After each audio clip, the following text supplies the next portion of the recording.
उत्तराखंड के एक सुदूर गांव धरौली में बीते कुछ दिनों से अनकही अनसुनी घटनाएं घट रही थी। वहां के पहाड़ की हवाओं में अब डर की सिसकियां मिली हुई थी। अचानक एक बच्चा नींद में चीखता है, सांप सांप, वो मुझे निगल जाएगा, माँ बचाओ। भगवान, फिर से वही सपना।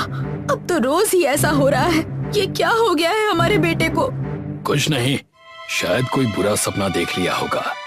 बच्चे तो ऐसे चीखते ही हैं। नहीं जी, ये सपना नहीं है, ये कोई अशुभ संकेत लग रहा है। तुम जरूरत से ज्यादा सोच रही हो, सो जाओ। अगली सुबह मुखिया जब खेत पर पहुंचा तो उसने देखा कि उसकी दोनों गाय खून भरी आंखों के साथ मरी पड़ी थी। हे भगवान, ये क्या हो गया? ये तो वही दोनों गाय थी जो ठीक बेटे के कमरे के पीछे बंधी थी। मुखिया तुरंत लौटता है, तभी उसके गांव का हरीश नाम का युवक उसके सामने आ जाता है। अरे मुखिया जी, क्या हुआ? बहुत परेशान लग रहे हैं। हरीश, कुछ तो गड़बड़ है। मेरे बेटे को रोज सांप के डरावने सपने आ रहे हैं और आज खेत में मेरी दोनों गायें मरी मिली हैं। उनकी आंखों से खून निकल रहा था। अच्छा, आप घर जाइए, मैं किसी जरूरी काम से अपने खेत में जा रहा हूँ। मैं आपके घर पर थोड़ी देर में आता हूँ। इस बात को हल्के में मत लीजिएगा, ये कुछ और ही लग रहा है। कुछ ही देर बाद हरीश अकेला अपने खेत के पास ही पुराने कुएं के पास में खड़ा था। कुछ तो है इस गांव में जो नजर नहीं आता, लेकिन असर कर रहा है। कुएं से अजीब आवाजें आने लगती हैं।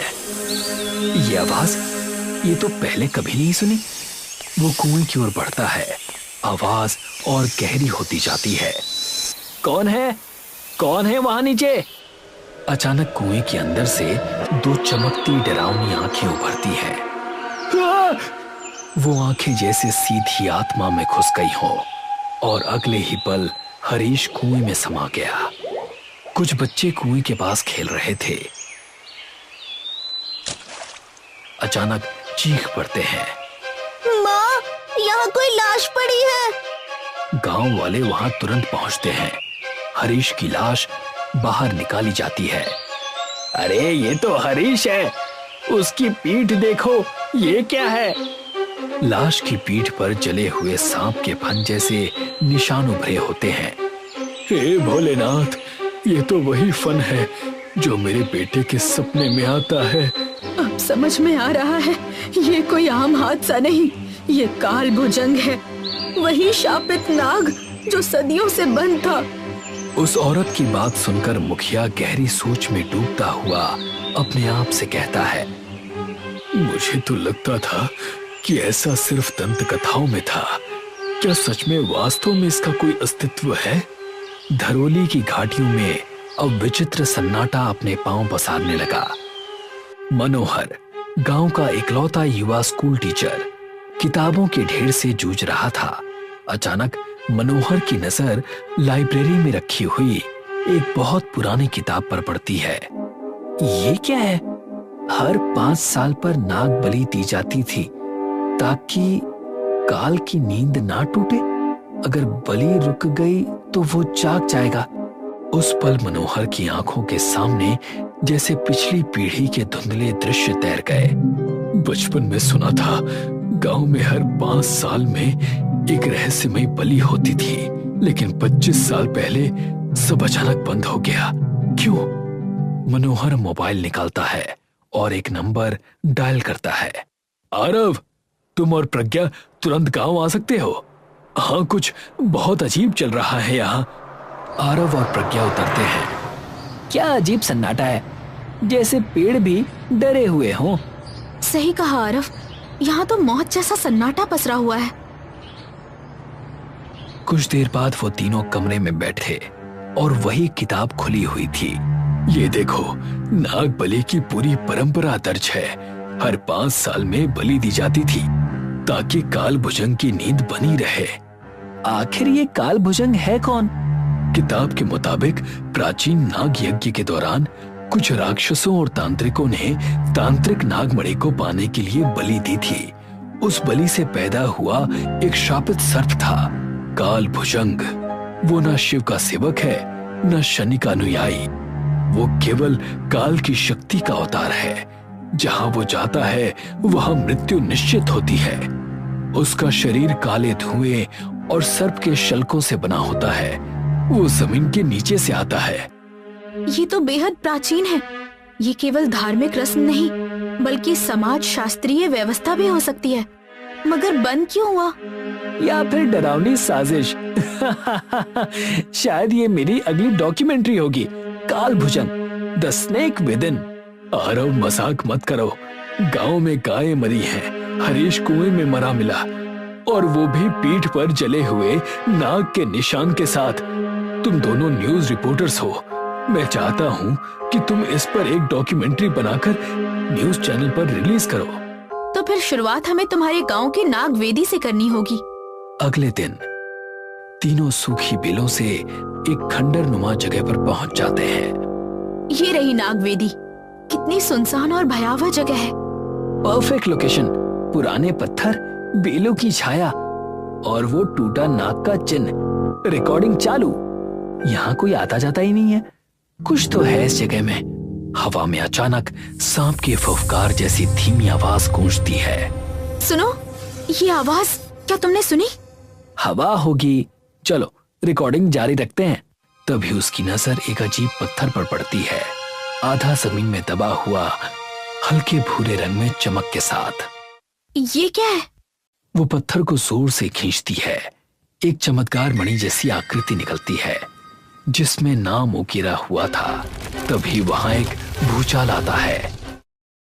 घर पर आते ही अचानक दरवाजे पर दस्तक होती है। मनोहर जैसे ही दरवाजा खोलता है तो सामने गांव की गोगाबाई खड़ी होती हैं। मुझे अभी अभी कुछ लोगों ने बताया कि तुम अपने शहर से आए 2 लोगों को नागवेदी की ओर लेकर गए थे, जहां पर सन्नाटे के अलावा कुछ भी नहीं मिलता। तुम वहां पर क्यों गए थे? मनोहर कांपते हुए होठों से गोगाबाई को सारी घटना बताता है। तुमने जो पत्थर खींचा था वो एक मणि थी। तुमने काल भुजंग को आजादी का रास्ता दिखा दिया है। आप इस बारे में इतना सब कुछ कैसे जानती हैं? मेरी दादी आखिरी नाग बलि की पुजारिन थी। उन्होंने सिखाया था, जब मंदिर की घंटी बिना हाथ लगे बजे, दूध काला हो जाए, नाग देवता की मूर्ति खुद ब खुद गिर जाए, समझना वो जाग रहा है। और जब से तुम लोग नाग वेदी से लौटे हो, तब से गांव में यही हो रहा है। उसी रात अचानक गांव की एक लड़की चीखती है। उसकी आंखों से खून बहने लगता है। अरे, इसकी आंखें! ये मेरी बेटी को क्या हो रहा है? कुछ ही देर में वो लड़की दम तोड़ देती है। गांव की उस लड़की की रहस्यमयी मौत के बाद धरोली में जैसे समय थम सा गया था। हर गली में सन्नाटा था। तुम सबको सच जानना होगा। मनोहर कल नागवेदी गया था और उसके साथ उसके शहर के मेहमान भी थे। वहीं प्रज्ञा नाम की लड़की ने नागवेदी के खंडहर से जो पत्थर निकाला, वो कोई आम चीज नहीं थी। वो काल भुजंग की मणि थी। वही मणि उसकी नींद की मुहर थी। मतलब जो कुछ भी हो रहा है वो उसी पत्थर की वजह से है। हाँ, वो अब पूरी तरह से जीवित हो चुका है। अब कोई बलि ही उसे रोक सकती है। उसी वक्त गांव का मुखिया मनोहर से कहता है, मनोहर, ये सब क्या है? हाँ, पर मेरी मंशा गलत नहीं थी। मैंने आरव और प्रज्ञा को इसलिए बुलाया ताकि वो इस गांव में हो रही अजीब घटनाओं पर एक डॉक्यूमेंट्री बना सके। स्कूल की लाइब्रेरी में मुझे एक प्राचीन किताब मिली थी जिसमें लिखा था कि हर 5 साल में नाग बलि दी जाती थी ताकि काल भुजंग पाताल में बंद रहे। मुझे याद है, मेरे पिता जब गांव के मुखिया थे तब उन्होंने ही ये बलि बंद करवाई थी। उन्हें लगता था कि यह सब अंधविश्वास है, पर अब लगता है कि उनका वो फैसला गलत था। पर मनोहर को दोष मत दो। याद करो, हरीश की मौत, मेरी गायों की रहस्यमय मृत्यु, ये सब आरव और प्रज्ञा के आने से पहले ही शुरू हो चुका था। जो भी होगा मिलकर सामना करेंगे। प्रज्ञा गहरी नींद में होती है, लेकिन अचानक उसकी आंख खुल जाती है। प्रज्ञा खुद को एक कुएं के अंदर पाती है। चारों ओर अंधेरा था। पानी काला और गाढ़ा था, जैसे उसमें कोई छाया ही ना हो। अचानक पानी में लहरें उठती हैं और उसमें से एक भयानक काले फन वाला नाग उभरता है। मैं लौट आया हूं। अब इस धरती पर काल भुजंग का राज होगा। दुनिया तबाही का वो मंजर देखेगी जिसकी कल्पना भी नहीं की जा सकती, और मेरा पहला शिकार तुम होगे। प्रज्ञा चीखती है और उसकी आंख खुल जाती है।